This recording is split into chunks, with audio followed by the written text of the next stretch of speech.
Hello, welcome back to the channel.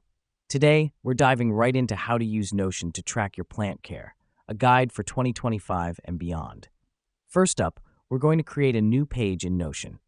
This is your plant care dashboard. It's where you'll keep all the vital info about your leafy friends. Having a dedicated page helps us keep all our data organized and accessible. Now that we've done that, let's add a table. Click on the plus new page button, name it Plant Care Table, and choose the table format. This table will be our primary tool for tracking plant care.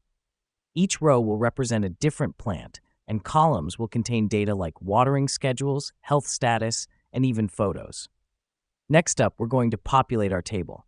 Add a new row for each plant you're caring for, and fill out the details in the columns. The reason we do this is to get a comprehensive snapshot of each plant's needs at a glance. Now, let's add a reminder function. Here's what's happening behind the scenes. Notion allows us to set reminders for specific tasks. Click on the Date column, select the Remind option, and set your watering schedule. This helps us because it ensures we never forget to water our plants, keeping them healthy and happy.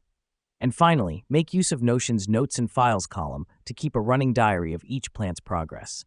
This is a great place to note any changes in your plant's appearance, growth rate, or health status. It's important because it helps us spot any potential issues early. And there we have it. We've set up a comprehensive plant care tracking system in Notion.